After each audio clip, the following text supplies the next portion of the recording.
everybody. Today's lesson, 7.4, the zero product property. I want you to study what this states here. And it makes sense. If you multiply two numbers together and they equal 0, then one of them's got to be 0. So in math, what we do is we assume, since we don't know which one's 0, we're going to assume both are. All right, let's go ahead and get into this. So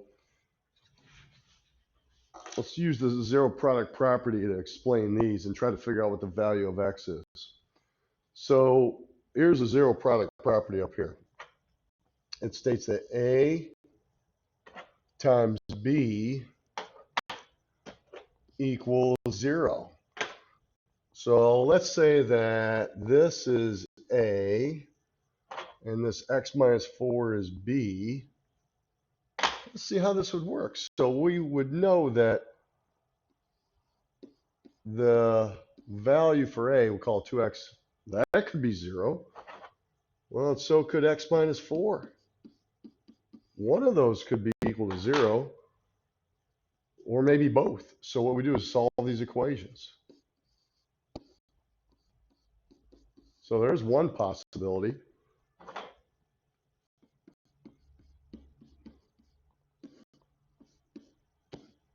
And there's the other possibility. So what we're looking at is x could be 0 or 4 to make that a true statement. All right, let's think about that. What if it's 0?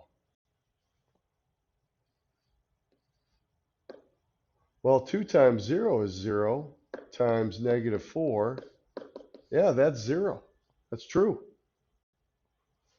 Right? That's true. What if it was 4? What if this is a 4 here or a 4 here? This would be 8 times 0. Well, that's 0. See, both of those work. So that's a true statement. That is definitely a true statement. All right, let's go over to part B. So we could call this A. We could call this. Oops, let's keep the colors in there. That's A. This is B. Okay, let's go ahead and figure this out. So we're saying that x minus 3 could be 0. We're saying that x minus 9 could be 0. So let's solve these equations. Add 3 to both sides. Okay, x is 3. There's one answer. It's possible. This one, x is 9.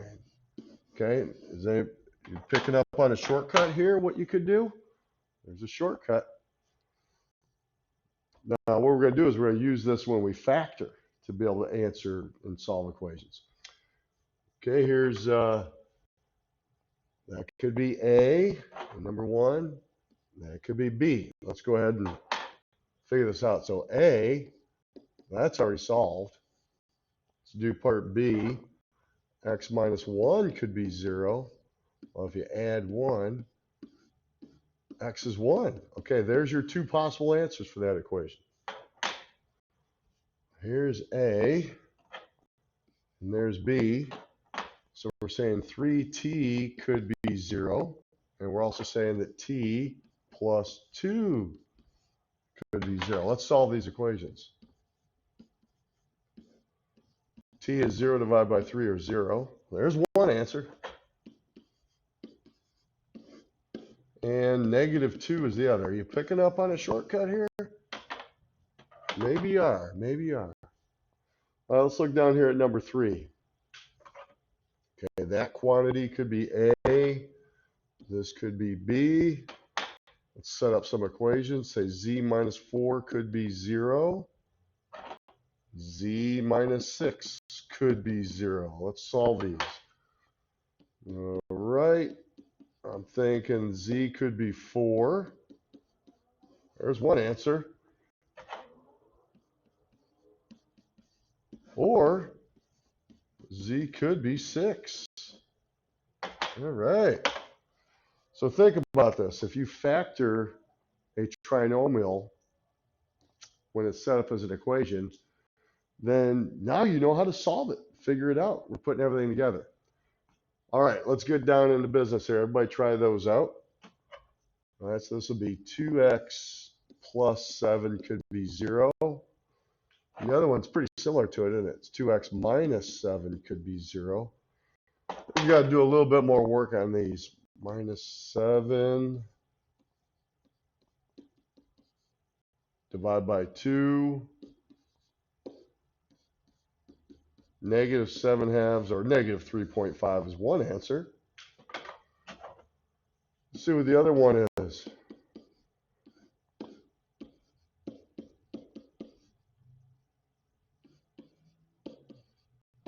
Seven halves. Okay, let's go over to part B. So part B, that might give us a little bit of a problem, but let me help you out with this. If something is squared, doesn't it mean that it's written twice? It sure does. Okay, so as you look at that then, okay, let's keep the colors. This could be A, this could be B. Now, do you notice that they're both the same? So there's no need to write them twice. You really only need one equation. X equals 1. There's only one answer for that problem. Part C, that has 3 different items being multiplied together. So you have A, call that one B, and maybe call this one C.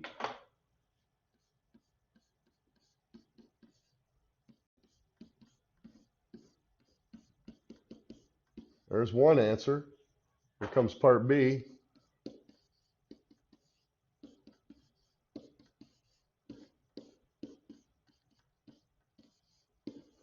And then we also have part C, don't we? Or if you're picking up on a shortcut to getting this done. All right, so that has 3 answers to it. And there's a reason behind that. If you multiplied everything together, you'd end up getting an x to the 3rd power, which implies there's 3 answers. Okay, how about we all try these? Now let's see if you can solve these equations. Okay, number 4. So you got 3s plus 5 equals 0. And then we have 5s plus 8 equals 0. Let's solve both of those. These are just going to be little 2-step equations. See if I can squeeze this in here. S is negative 5/3. Okay, over here, take away 8. 5s equals negative 8 divided by 5 divided by 5. S is negative 8/5. All right, there you go. There's the 2 answers to that problem. How'd you do on number 5? So in number 5, we got to remember this is squared, right? That means that we actually have 2 parentheses being multiplied together. They're identical, aren't they? So you really only need to set up one equation. That's the only one that's necessary.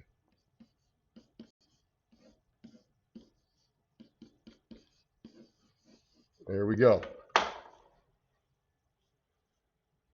Now we got number 6. This has 3 equations. So let's set up the first one. Say d minus 2 equals 0. Add 2, add 2. It's going to give you d is 2. So there's one answer. The next one is d plus 6 could equal 0. So if you take away 6, d is negative 6. And then finally, you have d plus 8 equals 0.